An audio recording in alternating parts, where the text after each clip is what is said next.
Buenos días, soy Lucía. Estoy aquí en una charla que le vamos a dar a Pedro Chillón con Accitania Digital. Yo soy música, me dedico al piano y al canto, y la verdad es que va a ser un auténtico placer hablar con Pedro y saber sobre este mundo chillón. La la la la la la la la. Mientras tanto yo cantando, tú bebiendo y él cobrando, decimos a otros lo que acabo de inventar.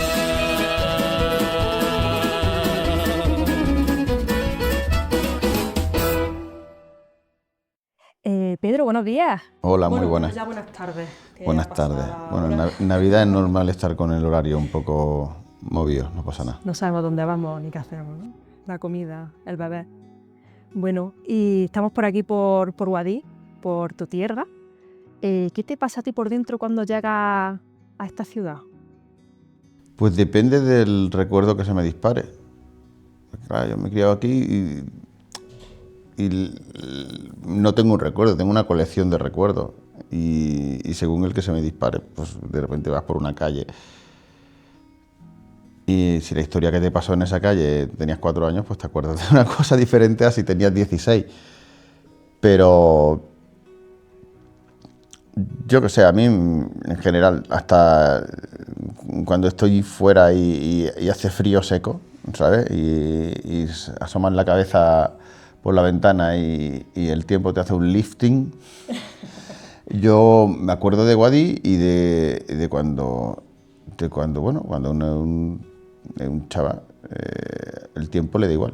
Y nos quedamos jugando hasta las tantas en unas temperaturas que en cualquier otro lado llamarían a emergencia, ¿no? Pero bueno, al final te aclimata y supongo que con el tiempo he perdido un poco esa aclimatación, pero cada vez que tengo la sensación de ese frío seco que tenemos aquí, en lugar de tiritar me pongo nostálgico. Siempre se echa de menos el frío de Guadix. Sí.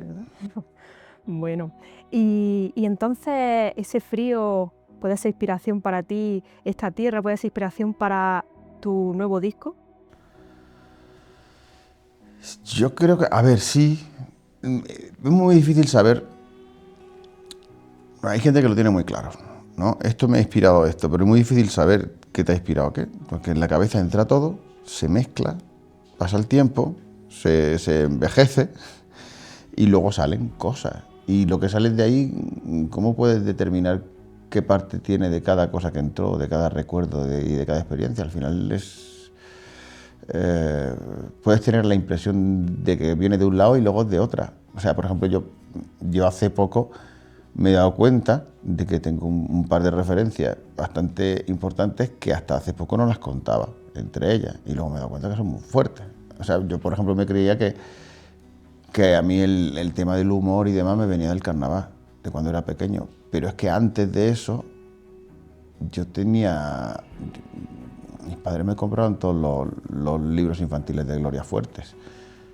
Entonces probablemente, y luego me di cuenta, y el sentido del humor igual se parece más al de Gloria Fuertes. Hay una cosa ahí de lo absurdo, de las contradicciones. Y en el fondo Gloria Fuertes, aunque fueran libros infantiles y fuera todo ternura, también protestaba, ¿no? O por ejemplo, o Carlos Caro también me da cuenta, que a lo mejor antes que la tuna incluso, es verdad que son cosas parecidas y que es fácil, digamos, confundirlas o creer que está hablando de una cosa y está hablando de otra. Pero eso, esta es la respuesta a que a veces no sabes exactamente, aunque tú creas que la inspiración te viene de un sitio, si de verdad te viene de ahí o es una mezcla, porque al final en la cabeza todo se mezcla y es imposible seguirle el hilo, no hay trazabilidad, ¿sabes? Pero sí, yo sí, claro que estoy convencido que hay un montón de cosas de las que me inspiran son de mi pueblo. Bueno, la propia forma en la que yo me identifico.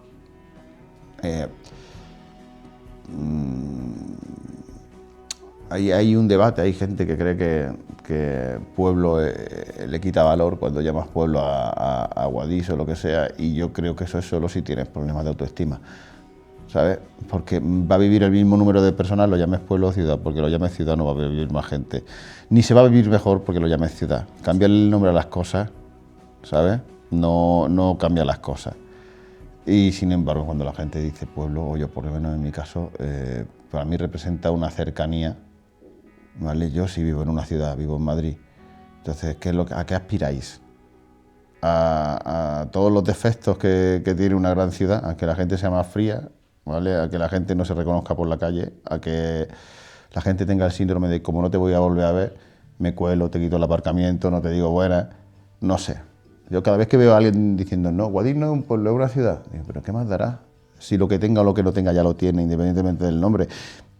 Igual hay que tratarse otros problemas de autoestima que ya son personales y que no son de Guadix. No le colguemos a Guadix cosas que tenemos nosotros. No, aparte de la belleza paisajística que tiene Guadix, luego pues... No, y el paisanaje, es que son muchas Y el cosas. paisanaje. Está el paisaje, el paisanaje, millones de cosas que ya están ahí y que, claro, Que no le vamos a quitar el encanto. no, si eres capaz de ver la belleza donde está, ¿vale? Y no tienes una mente clara y no está contaminada por otras cosas, pues vas a disfrutar mucho de tu pueblo. Sin embargo, si estás mirando para otros lados, no, es que querer ser en Guadix como otras cosas, pues a lo mejor no tiene mucho sentido, porque aquí lo que se da bien es lo que ya se da, lo que ya existe. Sí es verdad que normalmente pues pasa un poco, ¿no? Uno quiere lo que no tiene y no tiene lo que quiere. Pero, bueno, si tienes, aunque sea brevemente, algunos momentos de iluminación en los que puedes disfrutar de lo bueno que realmente tienes y que lo da la tierra y que no te va a faltar nunca, en lugar de aspirar a cosas que no tienes, que no las da la tierra y que tampoco estás haciendo nada por conseguir, que esa es otra, pues yo creo que uno puede sentirse muy pleno en Guadix y en cualquier pueblo. Pero bueno, es que el que no está bien no se va a sentir bien en ningún lado. Ahí lo has dado. Sí. Eso es. Entonces el pueblo está ahí para que si tú estás en el estado de ánimo, digamos, adecuado, disfrutes de él. Pero claro, si ya llegas escacharrado, pues bueno, la gente igual te debería hacerse más mantenimiento. Lo mismo que se mantiene en las casas, la gente no debería descuidarse a sí misma. Me parece curioso tu reflexión. Yo ya he tenido la suerte de poder escuchar tu disco en directo. Creo que parte de lo que has podido reflejar ahí. Y creo que va mucho más allá de lo que la ciudad, en tu caso, ¿no? Al vivir en Madrid, creo que te ha atravesado, ¿no? Has dicho, vale, pero ¿cuál es la identidad del pueblo? Y creo que la has reflejado bastante bien. ¿Nos podrías decir algo sobre Bailo como tu padre? Pues a ver, las canciones del Bailo como tu padre, pues las he ido componiendo pues, desde que empezó la pandemia hasta aquí. O sea, porque el último disco que sacamos, que fue El Pobre Triunfador, lo presentamos en 2019. En 2020 llegó la pandemia, no sé qué. Entonces, digamos que hemos tenido otras preocupaciones que pensar en lo que estábamos haciendo. Entonces yo iba haciendo las canciones, porque es lo que hago, ¿no? Yo pues voy haciendo canciones. Pero no estaba pensando mucho en ellas. Hasta el punto de que yo decía, bueno, tengo ahí unas cuantas canciones, pero no les he dado mucha vuelta, no les he prestado atención, entonces no sé exactamente qué valor puedan tener. Se la enseñé a algunos compañeros pues que yo, digamos, valoro mucho su criterio y me empezaron a ayudar a verlas de otra forma y me he dado cuenta ya de que son más importantes de lo que yo pensaba y que no es un disco... Esto pasa un poco, a veces hay discos que son continuación más o menos de propuestas que vienen de lo anterior y de vez en cuando te encuentras haciendo cosas diferentes como abrir una nueva veta, un nuevo filón y esto no es un disco de transición, yo creo que es una evolución, estoy muy contento y habla... En realidad el pueblo, de Bailo como tu padre, cuando habla del pueblo, en el fondo no es literal, el pueblo representa muchas cosas. Y quizá el pueblo representa, bueno, lo que somos todos y los problemas que tienen los pueblos representan los problemas que tenemos todos. Como he dicho antes, problemas de autoestima, de no saber valorarse o de comprenderlo mal y creer que el valor del pueblo está donde no está. ¿No? O de una persona misma, ¿no? A veces intentamos ser buenos en cosas que no se nos dan bien y en lo que sí se nos da bien, como lo damos por descontado, es que nos pasa hasta con las personas. Cuando una persona siempre está ahí, no la valoras. Sin embargo, cuando te empieza a no hacer tanto caso, es cuando se te despierta y empiezas a valorar estas cosas. Entonces, claro, el pueblo lleva ahí tanto tiempo que es muy fácil que nos olvidemos de lo que nos aporta y de lo valioso que es y demás. Hasta que careces de él. Entonces, igual lo de darse una vueltecica de vez en cuando, o en mi caso, que estoy en Madrid, igual me ayuda a valorar más cosas que luego veo a la propia gente de mi pueblo que no se entera de que la tiene ahí al lado, la desdeña, y lo que quiere es lo que yo estoy harto de ver y que ya me ha decepcionado, ¿no?, de la ciudad. Y entonces ahí yo creo que el pueblo puede ser, en el disco puede ser sinónimo de cercanía, lo cercano, lo próximo, lo nuestro, en general, no tanto desde el punto de vista literal. Y en el disco hay muchos pueblos, no solo hay uno. O sea, de hecho, hay tantas ideas de cercanía como personas. Y cada cultura tiene formas de explicar la cercanía diferentes. Entonces, yo creo que es un poco esto, es un poco... El pueblo no es pasajero, ¿vale? Las modas pasan y ha habido grandes movimientos de masas siguiendo cualquier moda concreta y demás, que cuando vuelve a bajar la marea se queda todo igual y ha desaparecido y se convierte en un recuerdo, y luego hay cosas que están siempre. Entonces, igual también en estos momentos en los que la gente se cree que el mundo se va a acabar cada 15 minutos, no está mal tomar un poco de perspectiva y darse cuenta de que hay muchas cosas súper importantes que van a acabar con el mundo, que han acabado olvidándose, y otras que las damos por descontadas, que nos parecen que no son tan importantes ni tan determinantes en el día a día, pues que como son tozudas, como están ahí siempre, al final casi que si uno quiere pensar en cómo permanecer, es más fácil hacerlo con cosas que ya existen que con inventos, porque ya está todo inventado. No lo sé, no debería la gente de alarmarse tanto por las cosas, porque la mayoría son como muy pasajeras. Así es, o sea, tus letras tienen una parte fuerte de humor, pero también de reflexión, casi como una lectura de lo social.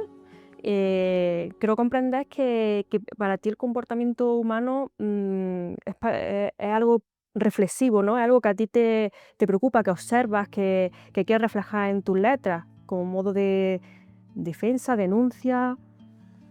O como explicación. Es que es muy fácil ver a gente poniendo la responsabilidad fuera de sí. ¿No? Esto es tan clásico, bueno, hay ejemplos muy maníos, como cuando uno aprueba, ha aprobado, y cuando suspende, le han suspendido. Cuando uno encuentra trabajo, ha encontrado trabajo, y cuando uno no encuentra trabajo es que no le dan trabajo, ¿no? Y esto es muy sutil, pero nos dice dónde ponen la gente en su cabeza el motor de las cosas, ¿no? Y a veces te das cuenta que hay gente que nunca se pone como motor de las cosas. Siempre es como si fueras un espectador pasivo de tu vida. Y es imposible. O sea, siempre es el motor de las cosas. Puede ser un motor quieto. Y si lo decides tú, pues las cosas deciden por ti, ¿no? Y yo creo que hay potencia en la gente para hacer cosas y para tomar decisiones. Y bueno, y la gente que más impacto tiene en tu vida eres tú. Luego pasarán cosas. El paisaje será difícil, la situación será adversa o lo que sea, pero sigue siendo lo más importante que te pasa. Entonces, no sé si todo el mundo es consciente de eso, y no sé si hay mucha gente que, no siendo consciente de eso, en realidad va un poco a la deriva. Cree que las cosas suceden sin su concurso, cuando en realidad no somos todopoderosos, desde luego que no. Pero somos los que más influencia tenemos en lo que nos pasa. Y muchas veces no utilizamos esa influencia. O sea, desde el punto de que tú no creas que influyes en tu vida, al punto de que, aunque lo creas, no utilices esa influencia para nada. Entonces, claro, veo a la gente como supeditada. Sí, esperando que las circunstancias le machaquen, ¿no? Pero es que no, a Primero ver, somos nosotros. no hay, claro, somos los primeros agentes, que es verdad que el contexto, y a lo mejor es que te pones unos objetivos que son tan irreales que tú como agente no puedes hacer nada, pero es que somos la única especie que puede hacer tantísimas cosas. O sea, un pepino de mar, por muchas aspiraciones que tenga, no puede leer a Baudelaire, y me estoy poniendo muy pedante, pero es que tampoco se puede comer un bocadillo de panceta. Es que no puede, un pepino de mar no puede sembrar una lechuga. Eso lo puede hacer solo una persona. Sin embargo, hay muchas personas que firmarían ahora mismo ser un pepino de mar. Con tal de no enfrentarse a las circunstancias.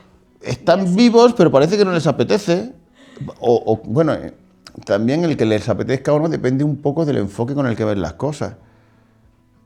Lo que a uno le alegra, a otro le agobia. Y es verdad que no podemos todo, pero yo creo que cuando a ti te agobian unas cosas y te alegran otras, eso es fruto, entre comillas, de un entrenamiento. ¿No? Cuando tú tienes experiencias buenas con algo, las sucesivas veces que te lo encuentras te alegran y cuando no, pues te agobian. Pero eso se puede también entrenar. Hay cosas que, bueno, hay ejemplos de gente que supera cosas, y estoy hablando de cosas banales, no ya de grandes retos personales, que también los hay, ¿no? Pero claro, si a veces agobia el estar vivo y tener que estar respirando todo el rato, pues no, mira, respirar, no piensas en ello y no te agobia. Pero fíjate, ¿cuántas veces hay que respirar cada día? Empezamos a pensar en eso, nos agobiamos, ¿verdad? Al final es que según cómo diriges tu pensamiento, muchas veces te abocas al agobio o a la ilusión. El foco es importante, tanto como este cancionero que has sacado y que me parece una absoluta maravilla. O sea, tener las canciones de Pedro, poder leerlas, ver las notas, los entresijos de esa armonía que tanto nos gusta. Cuéntanos sobre este trabajo. Pues a ver, en el anterior disco, cuando hicimos el crowdfunding, yo incluí, una de las recompensas era el cancionero, pero era un PDF solo con las letras y cuando me puse a hacerlo me faltaban cosas. O sea, yo digo, ¿qué debería de llevar un cancionero? Porque además yo soy consciente que no soy Paris Hilton, no puedo hacer 20 cancioneros y 800 discos, los discos los grabo una vez y entonces ya que voy a hacerlo una vez tendré que intentar que tenga todo lo que creo que tiene que tener. Y nada, empecé pensando cómo poner las canciones, los acordes, los cifrados de cómo pongo yo los dedos y todo lo demás. Y luego el cancionero empezó a desdoblarse. Porque al final el resultado es el cancionero en los dos sentidos de la palabra. El libro que contiene las canciones, pero también en el sentido de la persona que escribe las canciones y que las canta y demás. Porque aparte de las canciones hay un montón de textos cortitos ahí, de ripios, que están entrelazados. De forma desordenada van dando un poco una muestra de lo que es el día a día, las rayadas y las vicisitudes por lo menos, la vida de cancionero que yo estoy viviendo. Entonces te deja como la perspectiva tanto de el producto final de esa vida, que son las canciones, como el proceso, que es lo que preocupa al cancionero, con qué se encuentra. Y nada, al final pues eso, me fui dando cuenta de que lo que de primeras era una cosa poco ambiciosa, de simplemente poner las canciones y los acordes, se me fue yendo de madre. Y he tardado 6 años en tenerlo. ¡Wow! Qué trabajo tan impresionante. No, a ver, en mi caso, yo entiendo que la gente que hace libros, pues tarda menos. Pero yo hago discos. Entonces hacer un libro no era mi salsa. Cuando me ponía a escribir, lo tiraba todo a la papelera, porque, bueno, si bien me siento cómodo con las canciones después de hechas, pues, bueno, pues será porque ya tengo ese oficio o lo que sea, a la hora de escribir no, me parecía todo horrible cuando lo dejaba descansar un rato. Pero luego sí me di cuenta de que en realidad yo sí escribo un montón, pero en redes, ¿sabes? Yo escribo pues para avisar a la gente de los conciertos y todo lo demás. Entonces me puse a mirar y tenía mucho material que no me daba grima. Igual como lo de cuando escribes para redes no piensas que va a quedar, te quitas esa presión. Pero por otro lado es muy fresco. Porque cuando pones un post en redes es como una conversación, no estás pensando en que luego vaya a estar grabado en mármol, en la portada, ¿sabes? En ningún lado. Entonces, eso me parecía que convivía mucho mejor con el intentar contar el día a día pues, de una forma pues, normal, que no sea alambicado, ni yo soy más de Quevedo que de Góngora, ¿sabes? El adorno solo lo uso con intenciones humorísticas. No Ese es tu lenguaje, el que a la gente que te seguimos, ¿no? Y en San Pedro dice, ese humor, quizá esa naturalidad con la que has tratado este cancionero es el que luego te refleja a ti. Es que yo creo también, a ver, igual habrá gente que piense que obviamente existen los cánones y cómo se relaciona uno con las cosas y demás.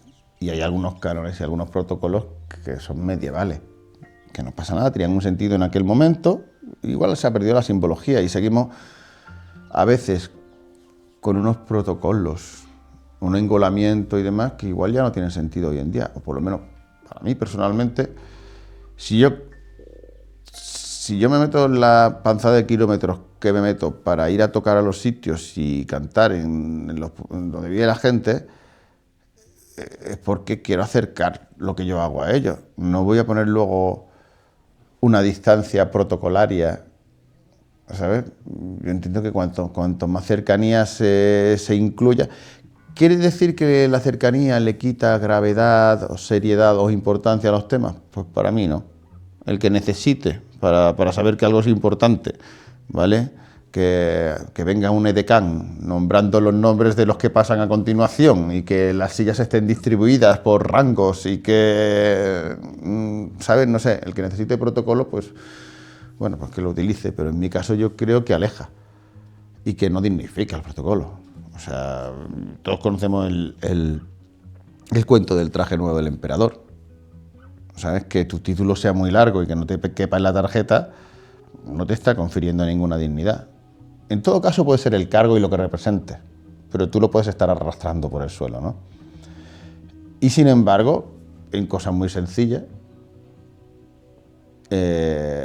puede haber muchísimo valor, muchísima dignidad, muchísima importancia y vitalidad en el sentido de las cosas vitales, las cosas imprescindibles. A veces el protocolo es muy secundario y solo nos distrae. Entonces, salvo con motivos humorísticos o cuando quiera representar esa lejanía, pues yo el protocolo no lo suelo utilizar, si acaso para reírme de él. Yo creo que lo que hay que intentar provocar es cercanía. ¿Sabes? Es que de hecho hoy en día el protocolo se usa para alejarse de la gente. Fíjate, las empresas de telefonía y de servicios, tanto protocolo, tanto no sé qué, es porque no quieren hablar contigo ni que hables con ellos, no quieren problemas, quieren que les pagues y a tomar por saco. Te gestionan al cliente con un enfoque casi policial, ¿sabes? Y pues está claro que esa persona o esa empresa te está mandando el mensaje de que no quiere saber nada de ti.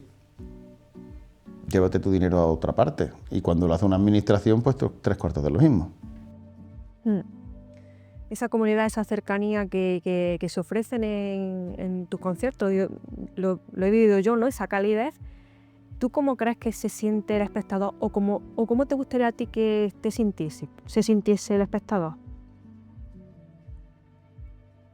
A ver, aquí proyecto un poco. A mí cuando me gusta una película, una canción o lo que sea, me gustan pues desaparecer en esa canción o en esa película.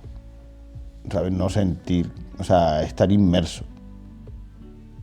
Cuando yo era pequeño y ponían el 1, 2, 3, que era el programa que veíamos toda la familia y demás, yo estaba ahí metido en el programa. Y cuando Mayra Gómez Ken de repente decía, bueno, es en este programa, desvelando que era un programa, que no era, ¿sabes? Ya, yo me enfadaba porque me acababa de sacar del viaje por el que me estaba llevando, ¿no? Entonces, a mí me gustaría pues que la gente, cuando fuera a un concierto, esto es una pretensión, yo intento acercarme a eso, ¿no? Ya veremos cómo de cerca me quedo, ¿no? La gente en un concierto lo ideal sería que desde que empieza hasta que termina no se dieran cuenta de nada de forma consciente, o sea, que estuvieran inmersos, que estuvieran dentro de cada una de las canciones, de las películas, de lo que se va hablando. Para mí ese es el ideal. Cuando alguien consigue eso con cualquier canciones, pintura, danza, cine, ¿vale?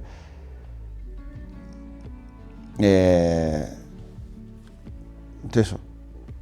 Para mí es que realmente que vivan dentro de lo que de la canción o de lo que está sucediendo. De Mundo Chillón, ¿no? De otro Claro, mundo si, concreto, si le pone... Claro, y por eso lo de la cercanía y lo de la relajación, ¿vale? Es importante, porque, bueno, supongo que por un tema evolutivo tenemos muchas veces, nos ponemos en guardia o a la defensiva o bloqueamos cosas. Bueno, claro, todo eso para lo nuestro es contraproducente. Entonces, el protocolo solo tiene que servir para intentar que la gente se relaje y para que se olvide de que está en un concierto y para que se olvide de que no sé qué, de que están pasando cosas. Y así es como a veces se consigue que 1 hora y media pase rápido. En el momento en el que te das cuenta que estás en un concierto es que ya por lo que sea te ha sacado de la experiencia. Así es, ¿y a ti cómo se te pasa ese rato en el que estás tocando, cantando? ¿Tienes algún ritual antes de empezar? ¿Cómo te sientes en ese momento?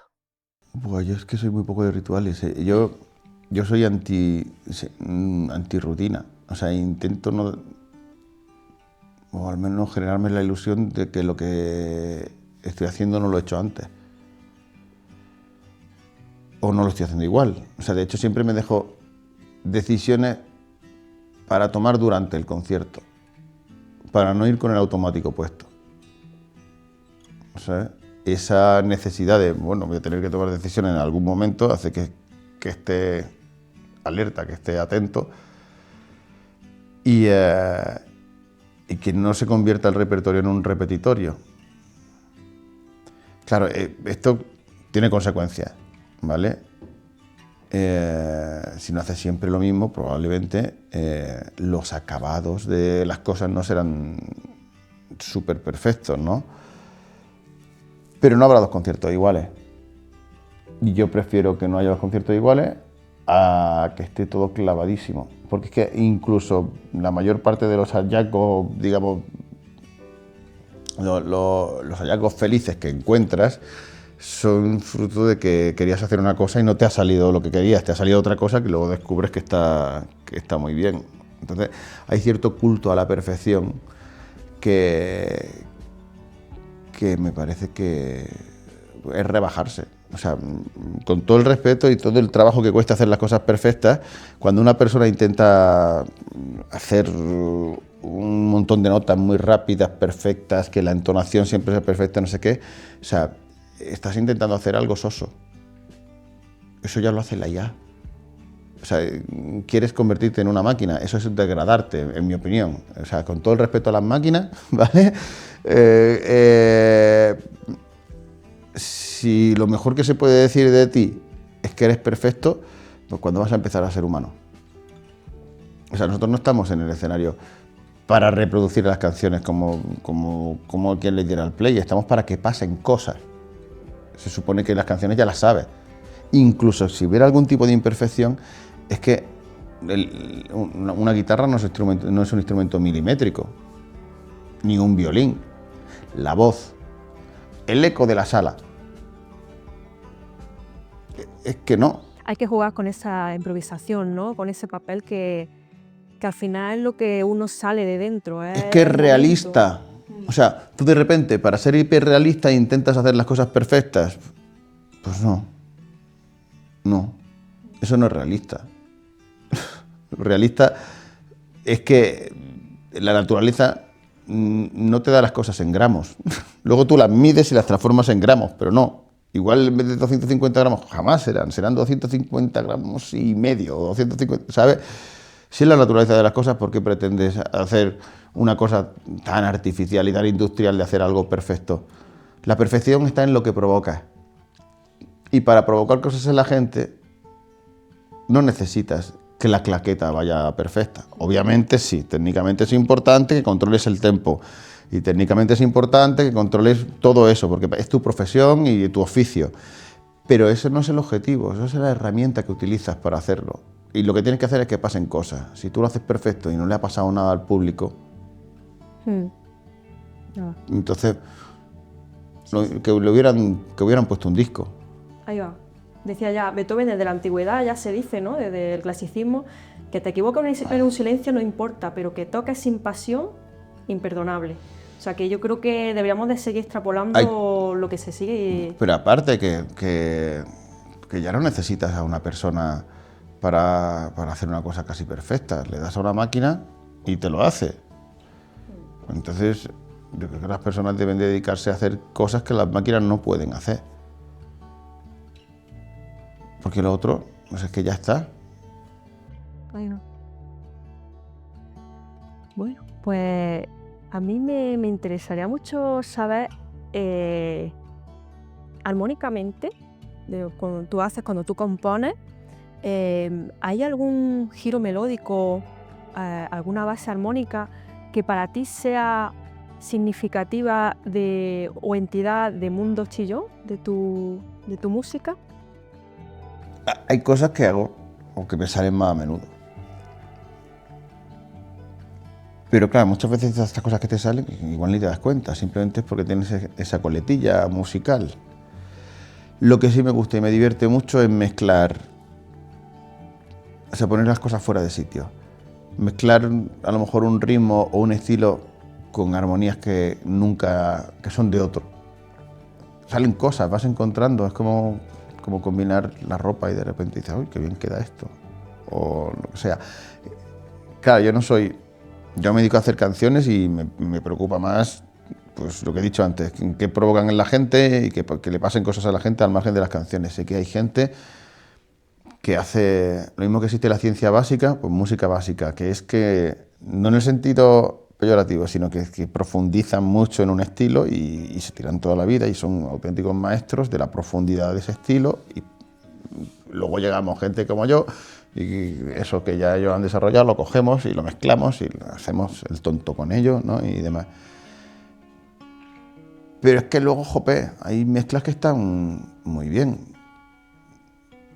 que igual nos creemos que las hemos inventado. No sé cuánto tiempo llevará comiéndose el melón con el jamón, que tampoco tiene que ser un invento muy moderno.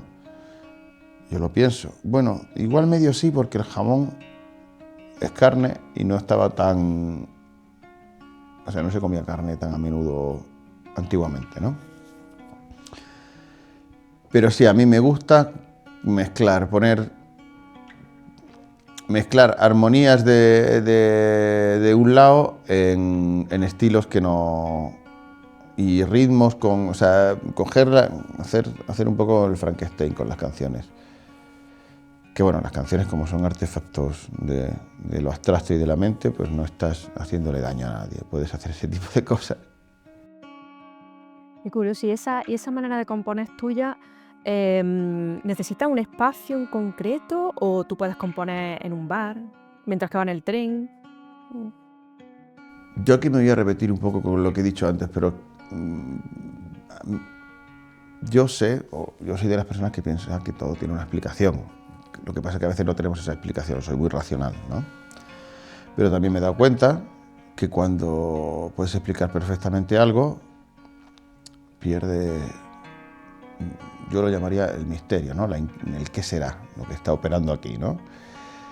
Y ese misterio, por lo que sea, de forma intuitiva, a todos nos apela, ¿no? Hay gente más espiritual o más religiosa que encuentra muchísima inspiración y mucha fuerza en esto, y la gente que no es religiosa también tiene misterio, y de repente, bueno, ¿qué será la galaxia? ¿No? Vamos a explorar más allá. Esto opera en todas las personas independientemente de cuál sea su plano de pensamiento, ¿no? Y hay cosas en las que yo creo que mejor, es como las salchichas, mejor no saber de qué están hechas, ¿no? Porque las vas a disfrutar más, ¿no? Entonces, probablemente podría ponerme a pensar ya, cuál es el sistema de composición, o dónde, o cómo, pero prefiero no pensarlo porque así, aunque sea un autoengaño, para mí siempre va a ser tener un poco de misterio y me he dado cuenta con el tiempo que casi tanto o más importante que el conocimiento y la técnica y la teoría son las ganas, porque es el motor de todo.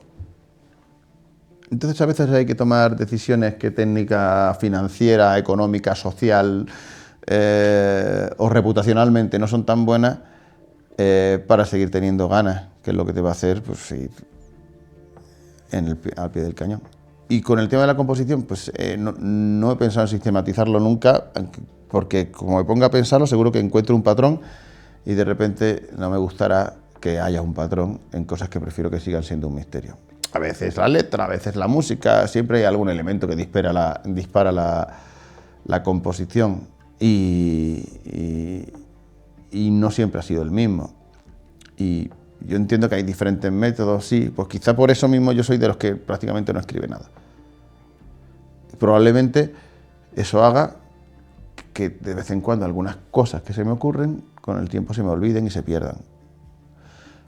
Por otro lado, todo lo que me acuerdo es porque se me ha quedado. Quiere decir que ya hay un filtro ahí, ¿sabes? Es algo que de algún modo me ha llamado tanto la atención que me acuerdo de él. Hay gente que, sin embargo, es muy sistemática, está componiendo todo el día o escribiendo todo el día y luego cada cierto tiempo hace una revisión de lo que tiene y filtra y selecciona, ¿no? Yo dejo que el inconsciente haga ese filtro y soy consciente que puedo perder cosas, pero claro, nada que no se me haya quedado, nada que no sea memorable en el sentido de que lo haya recordado, va a pasar ese filtro. Entonces, de repente, yo creo que es un buen complemento a la mente racional, porque la mente racional, según tus preconcepciones, va a decir, esta canción es buena, esta melodía es buena, esta armonía es buena, este ritmo es bueno, porque cumple con los requisitos de tal y cual. Pero claro, igual te sale algo muy mecánico.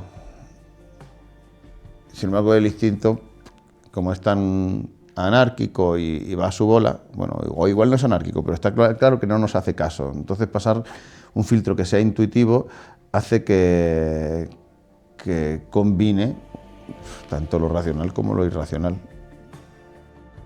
Sí, dejarlo sistemático a un lado, dejar algo que ya está hecho para crear algo nuevo que sea también, aparte de lo que tú bebes, de la armonía que tú bebes, de todo lo que tú has visto, de lo que estás nutrido, que es algo que salga de ti y que es algo...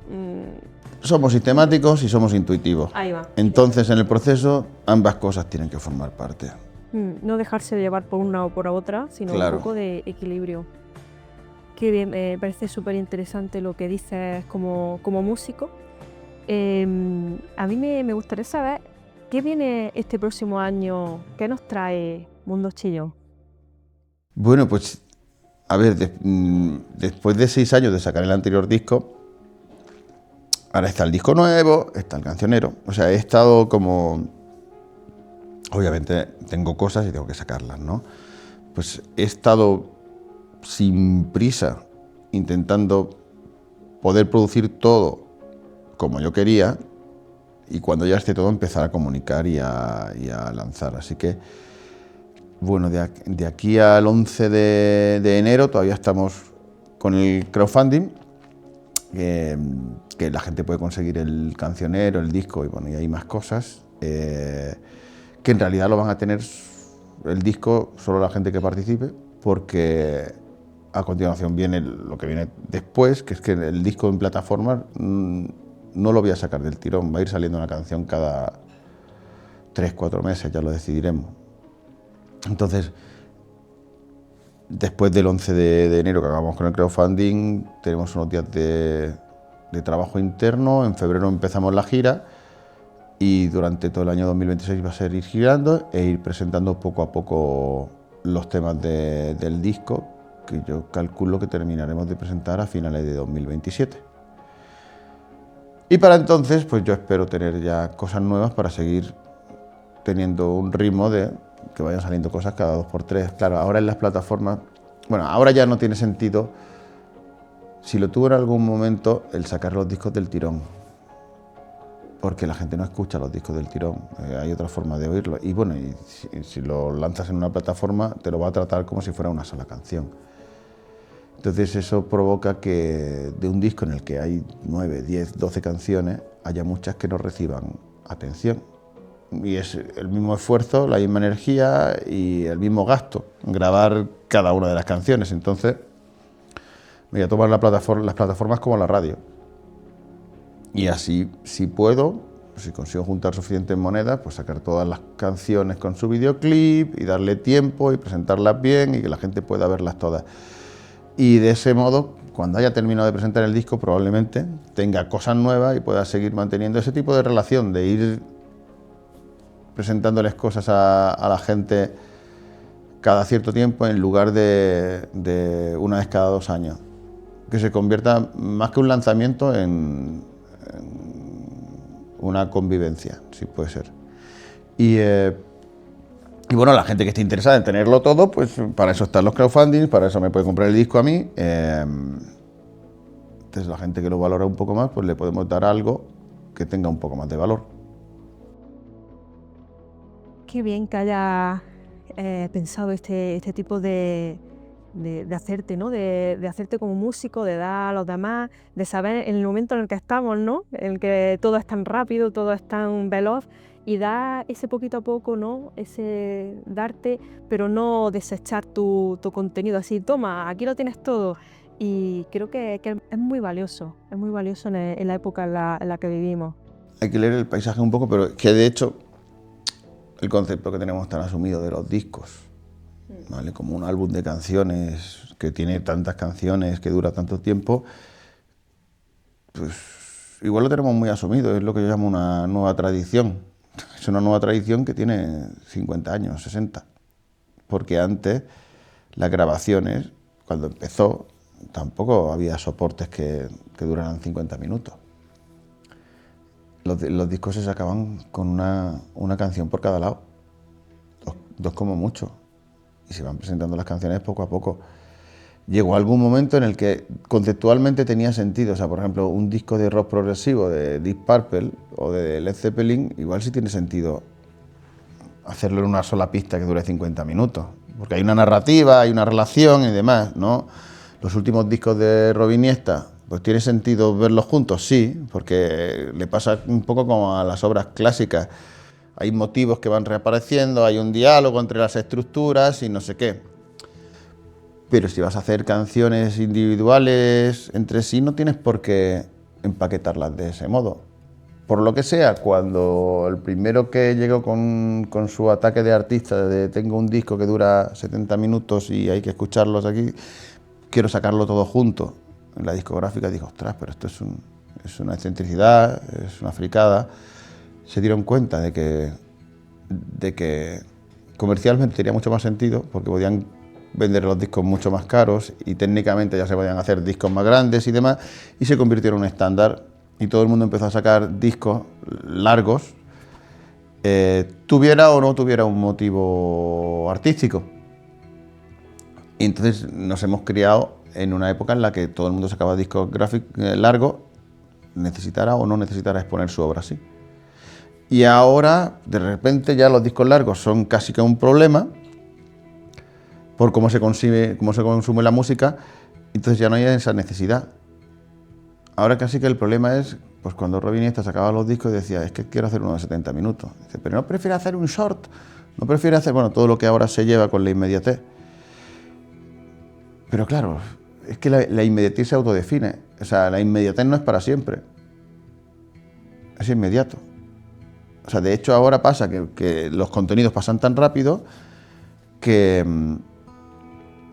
se pueden usar más veces, porque la gente lo ha visto una vez y a los 2 meses no se acuerda de que lo ha visto y se puede reciclar y puede volver a verlo más veces. O sea, todo esto que parece que es como una hecatombe, que todos estos cambios nos van a deshumanizar y demás, en realidad son los cambios más humanos que hay. O sea, la tecnología la usamos nosotros. Otra cosa es que no podamos seguirle el paso, pero es que no hace falta seguirle el paso. O sea, la gente que marca el paso normalmente son adictos y neuróticos. Una persona normal no puede seguir el paso de un adicto y de un neurótico. No tiene sentido. Entonces, pensar que lo virtuoso es estar al día de algo que en realidad es enfermizo,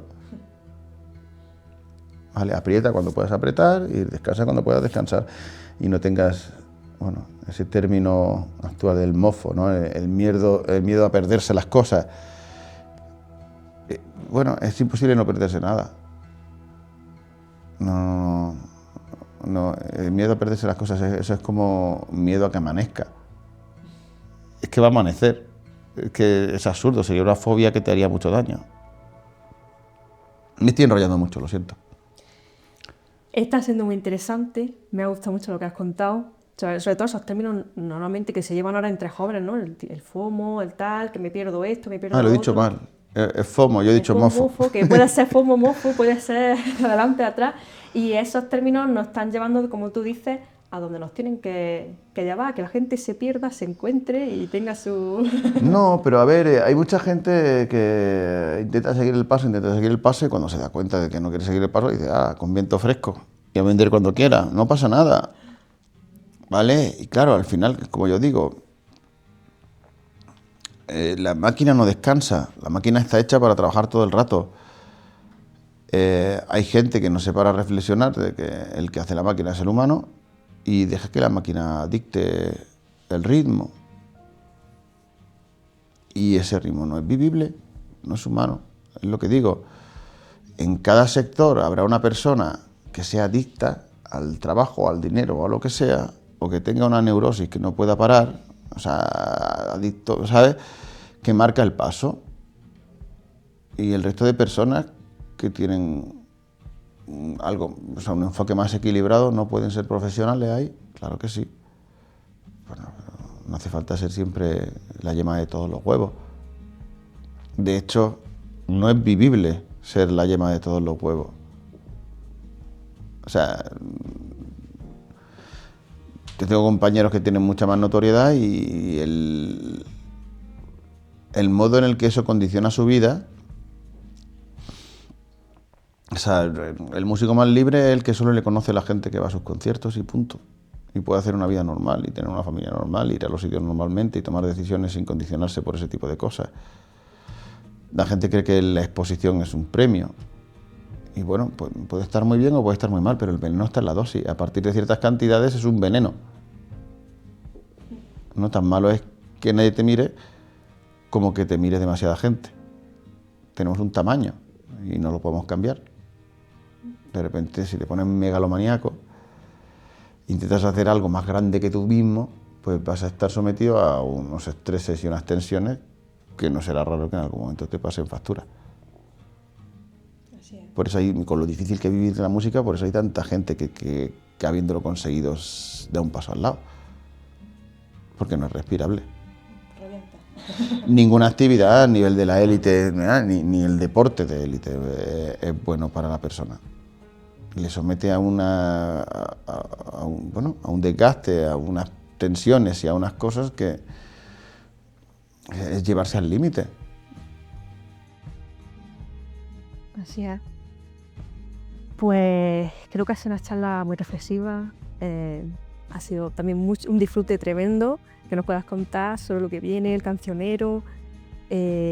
Muchas gracias por estar charlando aquí conmigo un rato. Ha sido un auténtico placer, Pedro. Mutuo. Y nada, y si alguien no tiene más remedio, que se meta en la página de Mundo Chillón y vea todo lo que tenemos en el crowdfunding. Lo que hay ahí, pues son primicias.